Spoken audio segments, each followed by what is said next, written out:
Well, I tell you what, it's pretty nice when you got an organization that wants to thank your organization for helping them into the playoffs.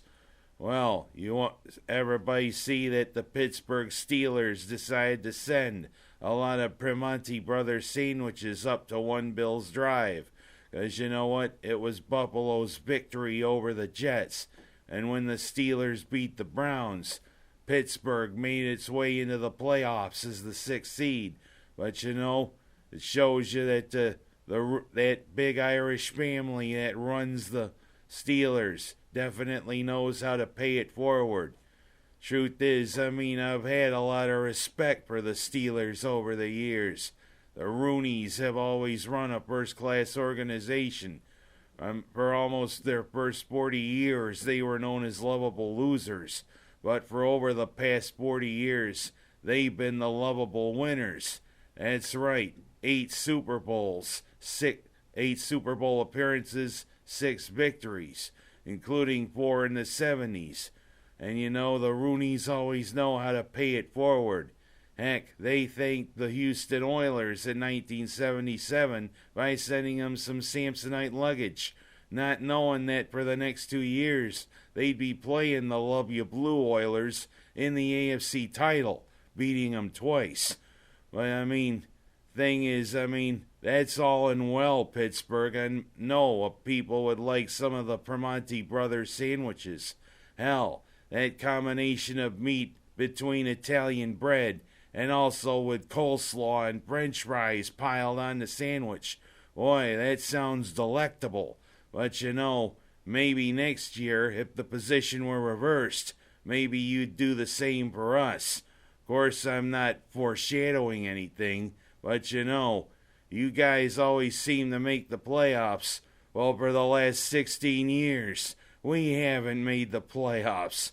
And the memes floating around there on the web now, especially the Bills logo becoming part of the Steelers logo. Yeah, that's all and well. And I know up here, there are tons of Steeler fans up here in New York State. Like Pinky Boyle, like Dave Anhorn and his wife Tammy. And also John Nicholson, greatest physical education teacher to ever be around, especially when he was with the Seneca Falls District. Jeff Mochin, and probably the most prominent Steeler fan, my brother. But you know, sooner or later, hopefully, you can pay it forward with us if the position were reversed. Of course, good old Myron Cope, God rest his soul, would probably say, yoy, or double yoy, if that ever happened. Or Jack Lambert, probably the meanest son of a gun the Pittsburgh Steelers ever had playing for him, going, oh, you beep! Oh, whatever. The thing is, I am going to hope the Steelers make it all the way to the Super Bowl. You know, because if I weren't a Bills fan, I probably would be a Steeler fan, as I've always liked their organization. But you know what? At least I'm going to say thank you for being so classy, Pittsburgh. And speaking of classy, how about Tom Coughlin? Of course, everybody knows that's Tom Coughlin. Well, the Waterloo native stepped down after 12 years as the Giants' coach. And he had a pretty good run as the Giants' coach. 2 times he made it to the Super Bowl, both times beating the New England Patriots, including when Syracuse University alum David Tyree made the helmet catch. Well, thing is, 5 of the last 6 years, the Giants didn't make the playoffs. And of course, with Coughlin being from Waterloo and all of that, there is a huge Giants fan presence up here. Heck, my late cousin, John Bubby Warner, was a big New York Giants fan. And there's a lot of them that always gather at Dewey's over on Sunday. But Coughlin, you're a good coach. You're a good man.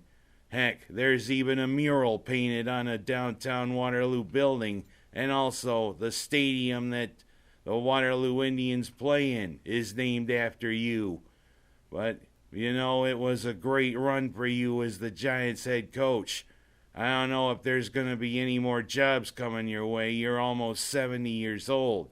Maybe, you know, a defensive coordinator or whatever, and heck, Rex Ryan could maybe bring you on to help with the defense. But whatever. That was a nice run, Tom Lynn. You know, if this is it for you, have a good retirement. You did a good job. Now it's time to let someone else do the job, if you know what I mean.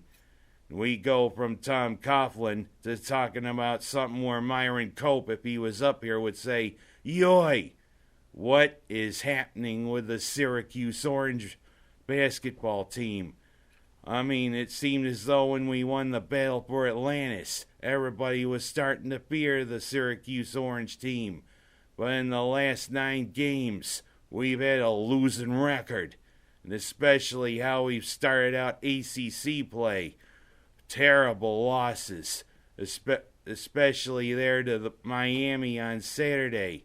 I mean, when we were dead even, and then all of a sudden, we got cold. What is going on? Doesn't Mike Hopkins have a handle on it? He's supposedly the coach heir when Boeheim finally does retire. But I mean, it just seems as though that Hopkins doesn't show a lot of emotion. And when he does, it often looks like he's Mike Krzyzewski instead of Mike Hopkins. I mean, we got another game, I think, before Boeheim comes back. And that's tonight against Clemson.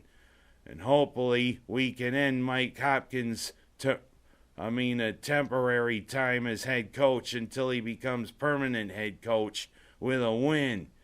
But I mean, what happened? It just seemed as though the Orange just were riding high and then you gotta get with it, or else we ought to start making our plans for the NIT. And last but not least, I wonder, did Leatherface make an appearance up here in the Finger Lakes? Yeah, it seems as though a 60-year-old Sodus man attacked his roommate with a chainsaw. Of course, that guy was arrested, charged with assault and everything. But you know, this isn't Texas. And of course, I just wonder, is Leatherface up here in the Finger Lakes? Ah! Who am I?